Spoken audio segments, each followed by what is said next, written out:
The other day here, we were talking about marahil al-khalq al-insan. We were talking about the stages that Allah passes us in the wombs of our mothers before we came here in this dunya.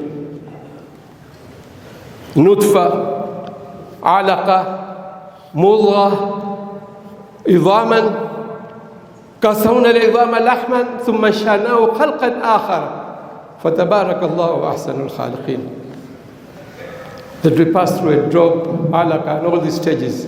We don't see these stages because they are deep in the belly of our mothers. You can't see when your child is alaqa. You can't see your child when he's mudghah.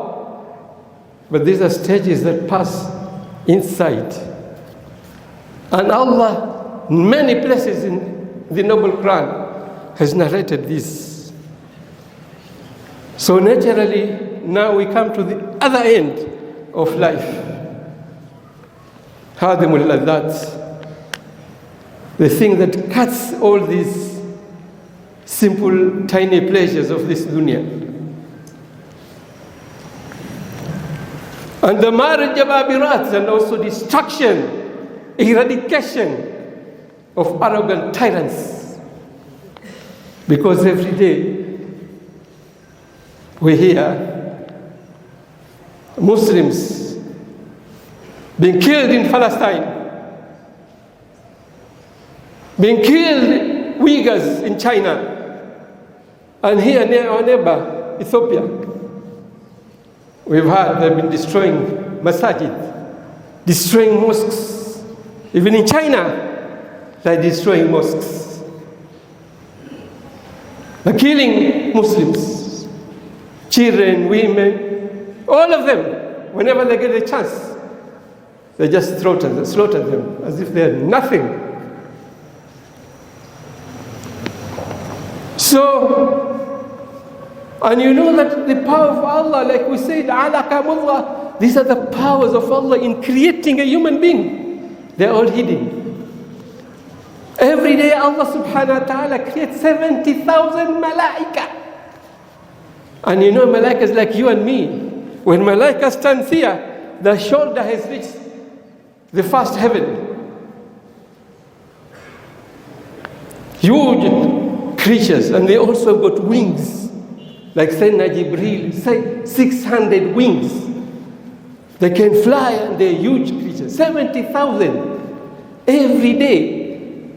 And they do the tawaf fi Bayt al-Ma'mur, which is directly in the same axis with Bayt al-Haram, with al-Kaaba. As we do tawaf here in dunya, they 70,000. There are so many and they're to be created every day. Once they go 70,000, they never come back because another lot of malaika will be created. So they wouldn't have a chance to come back to do another tawaf, 70,000. Can you imagine the power of Allah? And you and me here, although you might not see, we have a minimum. In fact, there are more, but a minimum of 4 malaika.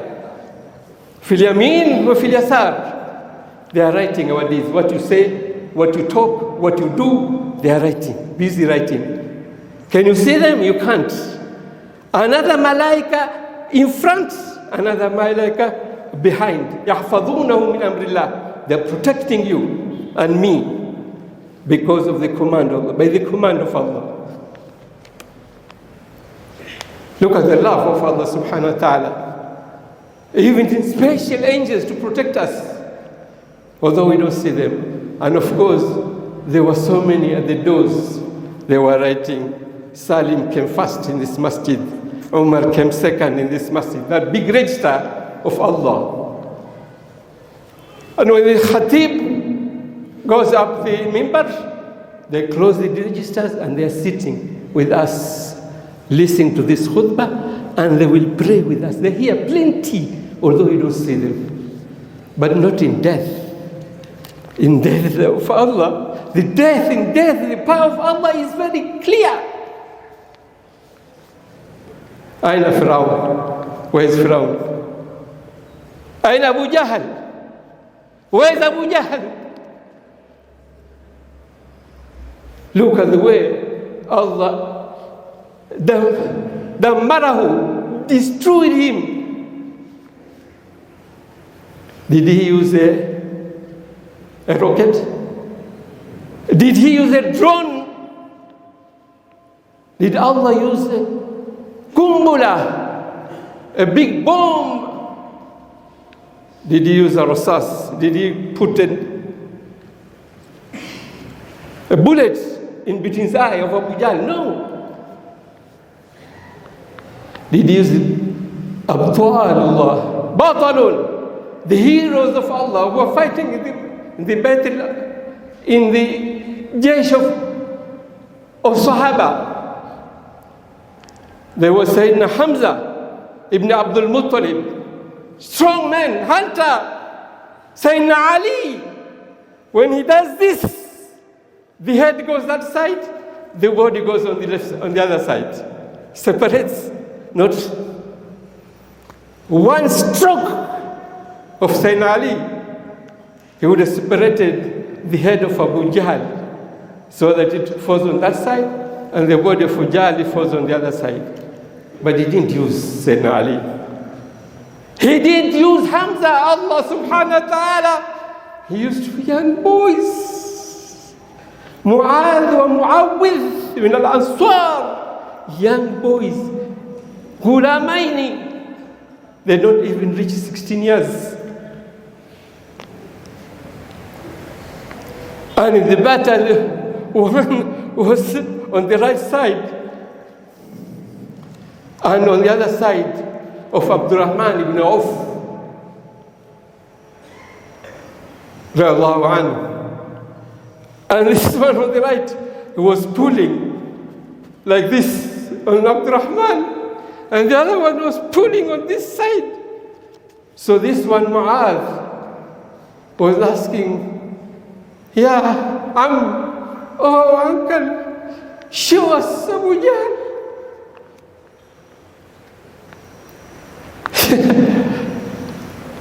And the other side, Mu'awwidh,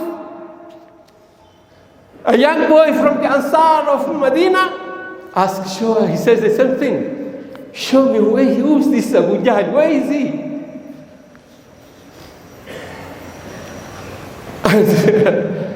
And Abdurrahman ibn Auf narrates this hadith. And this is sahih. A sound hadith. He said, I was not comfortable because this is a great battle. It was a very difficult battle. The kuffar were 1,000, we are only 300 and something. I didn't want a boy to be on my right side. I wanted a strong Sahaba to be on my right side and the other side, because they act as a protector of your sides. You don't want a small boy here and small boy there, so that if somebody comes on this side, he will get me. No, I wanted it.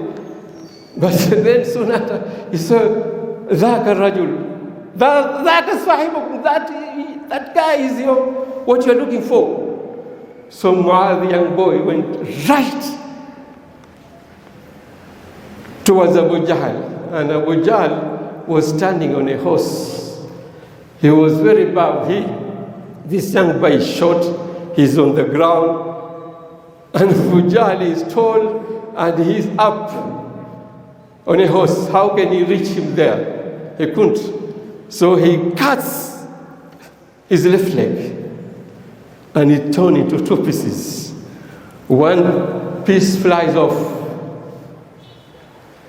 very far away, and Abu Jahl falls down. And he immediately shoves his sword into his neck. And the other one went straight into the tummy. And they ran away to Prophet Muhammad sallallahu alaihi wasallam. And one was there saying, Ya Rasulullah, I've killed Abu Jahl. And the other Muawwidh says, I am the one who killed him. And Rasul looked at their swords and said, both of you have killed Abu Jahl. After the ma'raka, after the war was over, and Rasul told the Sahaba, Ibhathu an Abu Jahl, an Abi Jahl. go and search this Abu Jahl, what is his end? And a Sahaba Jalil,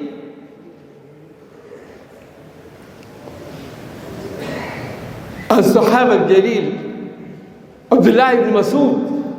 Again, this Sahaba was not like the giants. He was not tall. He was not muscular, heavy. He was thin, nahif, saghir, short. And he reaches Abu Jahl, وهو في رمق الأخير. He reaches Abu Jahl, and Abu Jahl was breathing his last.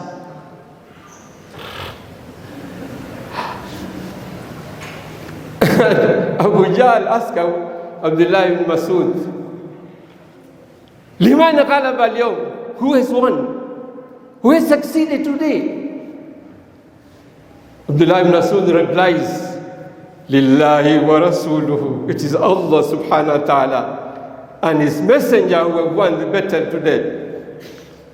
And then Abdullah ibn Masud puts his left leg on the chest of Abu Jahl. Abu Jahl says, لقد ارتقى, you have climbed مكانا صعبا يا روي الغنم.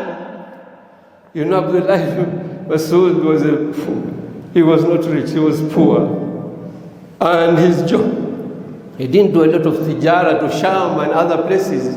His job was to look after goats and sheep in Mecca for a few dirhams so that he can be paid some dirhams. So he calls you miserable, you tiny herder of goats and sheep. You have climbed a very high place. When you put your foot on my chest, this is the chest of what? He was trying to say, a chest of a great king, of a most important person. Abdullah ibn Masud had no time to reply him. So he took his sword and started finishing his neck. He wanted to separate the head and the body of Abu Jahl, but his sword was blunt because he was fighting. So it would not cut. So he took the sword off Abu Jahl himself.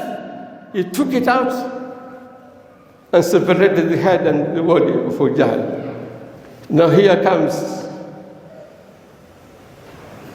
the most humiliating thing. No, the head of Abu Jahl was big, was very big and thick. He tried to carry it, he couldn't carry it. So he caught the hair and started dragging it on the ground. And Abu Jahl's tongue was licking on the dirty soil on the ground until he reached Rasul sallallahu alaihi wasallam. And he told us, so this is the head of Abu Jahl. Allahu Akbar, Rasul did the takbir. Again, after the war was over, Rasul, he orders the Sahaba to take all these dead people, including Abu Jahl, and throw them into Bil Khalib, a dry well, there's no water now anymore. It hasn't been used. Throw them inside. And the mouth of the well was white. So it was very easy. Throw them, and that's where they end. They didn't get any distant burial. They didn't get any honorable burial. They were just thrown like rotten dogs into the well. Now we come, see, Allah subhanahu wa ta'ala, if he wants to destroy, he could have used the battle, the heroes, Sayyidina Ali. He could use Hamza to slaughter Abu Jahl, but no, little boys, 2 little boys. You may think these people cannot kill anybody, but they are the ones who Allah chose them. Istisal Abu Jahl. Damar Abu Jahl, destruction of Abu Jahl. Then we come to the other man called Ataturk. He was ruling Turkey at one time. And this guy, he said, نحن دولة لا نحكم بالتين والزيتون. Astaghfirullah. I said, this Dawla of Turkey is a great nation. It will be ruled by the noble Quran. That's what he referred the Quran with tin wa zaytun. Look at the way he was insulting the words of Allah in the noble Quran. We will not be ruled. We will not use tin wa zaytun here in this country. This is primitive. What is there in the Quran is tin wa zaytun. We don't want to be ruled by it. What kind of law is that? It's searching for tin and zaytun. And you know, tin is figs, or zaytun is olives. He used to hate Muslims, and he used to hate Islam. Look at the time where Allah removed him. He gave him an addiction. He couldn't stay for 1 second without whiskey and wine. All the time was drinking. Until finally the liver was burnt out, finished. The nerves were burnt out, finished. And you know, when the nerves get finished, you start feeling pain. Even when there is no fire, you feel there's fire burning in your feet because the nerves are gone. Not only that, he was given a humiliating disease, syphilis. You know, at that time there was no AIDS, it was syphilis. And during his time, there was no cure. Penicillin had not been discovered to cure syphilis. These days it is AIDS, but that time it was syphilis. And there was no cure for him. And syphilis also burns the nerves in the leg. So during his time of death, the legs were burning. There's no fire. The legs are burning because the nerves have been burnt by alcohol and syphilis. So he used to shout, shouting. And then another mu'jiz of Allah brought to him. As if that was not enough, he brought Namlul Ahbar, red ants. Allahu Akbar. These red ants are not found in Turkey. They are found in China. And also, he died in winter. The snow was about to fall in winter. And in winter, even here in Nairobi, when it is cold, you don't say ants. But Allah brought ants. And they were stinging him. And they were biting him. And he ended up a miserable death. He used to hate Islam and Muslims. He used to say that we want this adhan to be in Turkish language. We don't want it in Arabic. And he said there's no permission for someone to marry more than one wife. This thing was a thing, remove it. This law of Allah. Only you can marry one person. That was Ataturk. And then we come to Sharon. You don't even know they're killing Palestinians. And Sharon killed so many Palestinians, he didn't even consider that they were human beings. Children, women, adults, slaughter them, kill them. And just like Ataturk was killed by drinking, he was killed by eating. Can you imagine? Food, the food that you take, the rice, the chapati, that Allah changed into poison into him. Just like this guy died of drinking alcohol. So he used to eat and eat and eat and eat. Pasta, rice, you name it. And then he became so heavy like a big pig. That is Sharon. So the blood pressure was going up and up, up and above, and this reached the ceiling. The doctors told him, Sharon, stop eating. You are going to die. Your pressure is going up and up. Your blood sugar is going up and up. Allah did not use a drone. He didn't use a missile. He didn't use a bomb. Kumbula, he didn't use a bullet between his eyes. The food that you and he eat is the one that killed him. Pressure went up until a blood vessel in the brain, burst. And he fell down, unconscious, and the surgeons took him to theater to remove the clot. 7 hours of surgery. But to no avail, useless. He came out neither dead nor alive. For 9 years, he remained in that stage. Not dead, not alive.